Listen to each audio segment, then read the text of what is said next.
बिस्मिल्लाहिर्रहमानिर्रहीम। देखिए आमिर भाई, जितना आपने पस मंजर बताया और फिर आपने मौजूदा जिस तरह कौम खड़ी हो गई है, तो मौजूदा सिचुएशन आपने बताई। जरा मैं आपको बताता चलूं आमिर भाई के कौम इसलिए खड़ी हो गई कि कौम ने उस तल्ख तजर्बे के बाद अमन देखा, तरक्की देखी, खुशहाली देखी, और स्वात आपके लिए पूरे पाकिस्तान के लिए सक्सेस स्टोरी है। बल्कि मुझे याद है कि जब हमारी हुकूमत के और रिजीम के ऑपरेशन नहीं हुआ था, तो उस वक्त मुख्तलिफ फोरम्स पे मुझे बुला के स्वात को ए सक्सेस स्टोरी, अगर बलूचिस्तान की किसी इलाके में हालात खराब है, हमारे वजीरिस्तान में हालात खराब है, तो मुझे बताया जाता और सवाल पूछे जाते कि किस तरह इतना बड़ा ट्रांजिशन हुआ कि एक जो दहशतगर्दी से जाने वाला आज सयाहत से जाना जाता है, आज तरक्की से जाना जाता है, आज वहाँ पे यूनिवर्सिटीज है, मोटरवेज है, अस्पताल है, टूरिज्म के नए स्पॉट डेवलप हो चुके हैं। ये किस तरह, और फिर अवाम का जो शऊर है, तो इसके हवाले से सवाल पूछे जाते थे। क्योंकि जब आप लोगों को इंसाफ दो, उनको मेरिट दो, उनको तरक्की दो, उनको अमन दो, उनको खुशहाली दो, तो फिर लोग खड़े होते हैं। और वही स्वात आपके लिए मिसाल बनी थी। लेकिन फिर क्या होता है सर, मैं जरा पस मंजर इससे बताना चाहता हूँ, फिर मैं आपके सवाल के ऊपर आता हूँ। आपको याद होगा आमिर भाई के जून के महीने में पहली दफा इत्तलात आना शुरू हो गई, और वो मैंने यहाँ पे लोगों के सामने उठाई। मैंने हुकूमत से सवाल किया, जुलाई के महीने में सवाल किया, लेकिन होता क्या है कि हुकूमत की तरफ से कहा जाता है कि ये शख्स मतलब मुराद सईद प्रोपेगेंडा कर रहा है और ऐसा कुछ नहीं हो रहा। फिर अगस्त के पहले हफ्ते में मैं कौम के पास गया और कौम को मोबिलाइज किया, और मैं आपको बताता चलूं कि जितना बड़ा प्रोटेस्ट आपने कल स्वात में देखा है, ये इंकलाब अगस्त के पहले हफ्ते में भी हर तहसील के हर चौक और हर बाजार में लोकल लोगों ने देखा। बल्कि फिर के अवाम भी सियासत से बालातर होकर वहां पे सड़कों पे निकल आए। फिर होता क्या है कि 13-14 अगस्त को फिर ये लोग वापिस चले जाते और स्वात में फिर से अमन आ जाता है। अमन में किरदार किसका? लोकल कम्युनिटी का, हमारी सिविल सोसाइटी का, हमारी कौम का। और ये इशू जैसी ही हमें इत्तलात मिली आमिर भाई, इसको मैं उठाता रहा और मैं शुक्रिया अदा करता हूं, बल्कि मैं अपने अल्लाह का शुक्र अदा करता हूं कि या अल्लाह तेरा शुक्र है कि हमारे गैरतमंद लोग किसी की भी झूठे बयानियों में, किसी की भी प्रोपेगेंडों में, किसी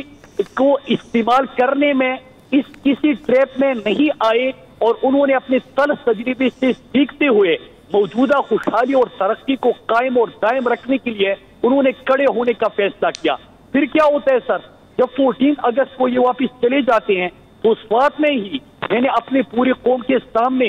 ये कहा कि अपनी आंखें और कान खुले रखने हैं, क्योंकि जो हमें जून जुलाई के महीने में कमिटमेंट हो चुकी है, जिस अंदाज से ये वापिस आए हैं और जिस तरफ ये हालात जा रहे हैं, और इवन के अमेरिका के मफादात के तहफ़्फ़ुज़ के लिए इस खित्ते में जो कमिटमेंट हुई है, उसको देखते हुए हमें आंखें और कान खुले रखने होंगे। लिहाजा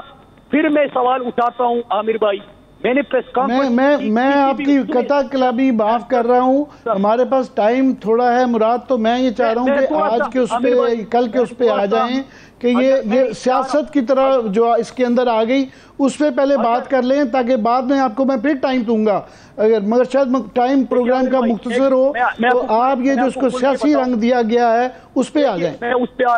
आ रहा हूं, लेकिन मैं अपनी बात इसलिए कर रहा हूं, आपको याद होगा मैं आपकी बात स्पेसिफिकली नहीं कर रहा। मैंने पहले भी कहा था कि मीडिया से भी मेरा गिला था कि जब हम ये प्रोटेस्ट कर रहे थे, जब हम इस इशू को हाईलाइट कर रहे थे, किसी भी मीडिया चैनल ने उसकी खबर नहीं दिखाई, बल्कि राना सनाउल्लाह को दिखाया कि ये वहां पे प्रोपेगेंडे कर रहे हैं और हालात ठीक है, स्कूल के बच्चों पे हमले होंगे, तो फिर मीडिया भी हमारे पास आएगा, लोग भी हमारे पास आएंगे, इसलिए खुद अपने हक के लिए खड़े हो जाए। अब आपके सवाल की तरफ मैं आता हूं, फिर मैं आपको पूरी बात भी बता दूं। देखिए आमिर साहब, ये स्वात के प्रोटेस्ट की काल, स्वात के लोगों को पता है कि स्कूल वैन पे जब हमला हुआ, तो वहां पे एक सियासी शख्सियत मुराद सईद खड़ा था, और मैंने ऐलान किया कि कल मिंगोरा में हम एहतिजाज करेंगे, और अपने कारकुनान से खिताब में कबल में मैंने ऐलान किया कि तमाम कारकुनान शिरकत करे, लेकिन उसमें वज़ीर आला मुराद सईद या मरकजी क़ियादत इसलिए नहीं होगी کہ ہم نے جس انداز سے اپنے پروٹیسٹ گراس روٹ لیول سے لوگوں کو موبلائز کرنے کا ایک سلسلہ شروع کیا ہے، تو اس سے کیا ہوگا کہ اس سے کوئی پولیٹیکل پارٹی کا ورکر یہ نہ سمجھے کہ یہ تو قیادت کوئی اور کر رہا ہے، کسی اور پارٹی کا جماعت کر رہا ہے، لہذا لوکل قیادت جس بھی پارٹی کی ہے وہ شرکت کرے۔ اس میں سوات کی بھی قیادت تھی، اس میں کسی اور جماعت کی بھی قیادت تھی، تمام پولیٹیکل پارٹی تھی، لیکن یہ سوات کے عوام کا احتجاج تھا۔ یہ کال سوات کے عوام کے مشران کے ساتھ بیٹھ کے میں نہیں دی تھی، اور اس کا ایک ہی مقصد ہے عامر بھائی، میں پھر سے کہہ دوں، میں کمنٹ نہیں کرتا جو یہ کہتے ہیں کہ پی ٹی آئی کا ایک نمائندہ کیا ہوا یا این پی کے ایمل ولی کے ساتھ وہاں پہ کیا ہوا، میں اس پہ کمنٹ اس سے نہیں کرتا کہ میرا کاز بہت بڑا ہے۔ میں نے اپنی والدہ کے سر پہ گولی لگتے دیکھا ہے عامر بھائی۔ میں جب سیاست میں آ رہا تھا میری کمٹمنٹ تھی کہ میری ماں کے ساتھ تو یہ ہوا، کسی اور کی ماں کے ساتھ یہ نہیں ہوگا۔ میرے بھائی کو 7-8 گولیاں لگی تھی، میں نے وعدہ کیا تھا کہ میرے بھائی کو تو گولی لگی، کسی اور کے بھائی کو نہیں لگی تھی۔ آج میں کڑا اس بڑے کاز کے لیے ہوں۔ اللہ کا شکر ہے کہ قوم متحد ہو گئی۔ ہم میرے کہنے پہ پھر میں بھی مظاہرہ ہوا، باجوڑ میں بھی ہوا، مومن میں بھی ہوا، بلکہ میں آپ کو بتاتا چلوں کہ آج مومن اور باجوڑ کمیونٹی جو پنڈی کی ہے انہوں نے میرے ساتھ جرگہ کیا، اور جمعے کے دن 4 بجے راجہ بازار پنڈی میں لوکل جو پختون کمیونٹی یہاں پہ رہتی ہے وہ امن کے لیے کھڑی ہے۔ میں آپ کے پروگرام کے توسط سے پورے پاکستان کو بتاتا چلوں، اپیل کرتا ہوں، ریکویسٹ کرتا ہوں کہ لگی کی آگ تو آئیں گے گھر کی عزت میں۔ یہاں پہ صرف ہمارا مکان توڑی ہے، میں جانتا ہوں کہ دشمن بھی کم نہیں، لیکن ہماری طرح ہتھیلی پہ جان توڑی ہے۔ آپ ایک کام کرے، سوات میں آگ لگی گی تو اس کی تپش اسلام آباد میرٹھ میں دھماکہ ہوا تھا، پھر واگا بارڈر پہ دھماکہ ہوا تھا، پھر کراچی میں دھماکہ ہوا تھا۔ ایک پاکستان کے شہر میں اگر بدامنی ہوگی تو پورے پاکستان کو لپیٹ میں لے گا۔ سوات نے ترقی دیکھی ہے، خوشحالی دیکھی ہے، وہ انہوں نے فیصلہ سنا دیا ہے کہ نہ ہم کسی گریٹر مراد آپ کی قطع کلامی معاف، میں تھوڑا سا یہ جو آپ مثالیں دے رہے ہیں یہ بالکل اس سے زیادہ میں سمجھتا ہوں ریلیٹڈ اس لیے نہیں کہ وہ ون آف ہوئی۔ سوات کے اندر سال ہا سال تک وہ سلسلہ جاری رہا، اور میں سمجھتا ہوں پاکستان کی تاریخ کا سب سے بڑا آرمی آپریشن ہوا، بڑی مشکل ان سے جان چھٹائی گئی۔ پھر بیک گراؤنڈ اس کے 2 ہیں۔ ایک تو میں آپ سے پوچھنا چاہتا ہوں کہ جب ملالہ یوسفزئی لوگ، میں نے آگے خونی چوک کی بات بتائی، اسی سوات میں اسی جگہ پہ ملالہ کے سر پہ گولی ماری گئی، اور شکر ہے وہ بچ گئیں کیونکہ وہ اسکول جاتی تھیں۔ اب ان کے آنے کی خبر آئی کہ جی وہ واپس آ رہی ہیں اور وہ آ گئی ہیں، ہم ان کا استقبال کرتے ہیں، تو ایک دم سے یہ واقعات شروع ہو جاتے ہیں۔ ایک دوسرا یہ کہ یہ ایک وہاں پہ وفد علماء کا بھیجا گیا، اور ہمیں بتایا گیا کہ جناب یہ نہیں بتایا گیا کہ کس نے بھجوایا، مینڈیٹ کیا تھا، کیوں اس کو ماضی کو دیکھتے ہوئے کہ یہاں نیک محمد شکئی ایک کافی اس طرح کے معاہدے رہے جو کہ ہمارے خلاف استعمال ہوئے، جس سے امن نہیں ہوا۔ اور اس کے متعلق تو بلاول بھٹو خود کہہ رہے تھے کہ جناب مجھے نہیں پتا، پارلیمنٹ کو نہیں پتا، گورنمنٹ کو نہیں پتا،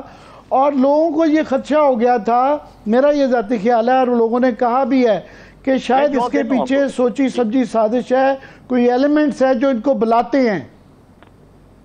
دیکھیے عامر صاحب، میں آپ کو اگر پورا 4 مہینے کے اندر جتنی میں نے اس کے اوپر گفتگو کی ہے، اگر ہماری ترجیحات نیشنل میڈیا کی الگ نہ ہوتی اور وہ آواز سنتے کہ ایک بندہ بار بار آپ کی نشاندہی کر رہا ہے، کیونکہ آگ جب لگ جائے تو اس پہ پیٹرول چھڑکنا بڑا آسان ہوتا ہے، بڑکانا، لیکن آگ کو روکنا مشکل ہوتا ہے، اور ہم نے اپنی کوشش کرنی تھی کہ آگ روکے، اور انشاءاللہ روک کے دکھائیں گے سر۔ سوات کے لوگوں کا فیصلہ سنیں۔ اب میں آتا ہوں آپ کے سوال کی طرف۔ دیکھیں سر، جب جون جولائی کے مہینے میں ایک وفد جاتا ہے تو میں آپ کو بتاتا چلوں کہ اس میں کوئی بھی الیکٹڈ نمائندہ نہیں ہوتا، اس میں پی ٹی آئی صوبائی حکومت نہیں ہوتی، اس میں وزیر اعلیٰ صاحب کو نہیں پتا ہوتا۔ میں مراکن ڈویژن کا ایم این اے ہوں، اور میرے جتنے ایم این ایز ہیں ان سب میں سے کوئی نمائندہ نہیں ہوتا۔ وہاں پہ 4-5 کمٹمنٹس ہوتی ہے یا باتیں ہوتی ہے، ان باتوں کو لے کے میں میڈیا کے پاس آیا اور میں نے سامنے رکھی کہ یہ انفارمیشن ہے، اس کے بعد آپ کے پاس یہ آگ آ رہی ہے، لہٰذا آپ اس کو ہائی لائٹ کریں، لیکن نہیں کیا گیا۔ کمٹمنٹس کیا تھی؟ 4-5 چیزوں کے سوال ہوئے۔ पहला सवाल ये था कि इनकी वापसी, नंबर 2 कि फाटा मर्जर को वापस लेना, नंबर 3 कि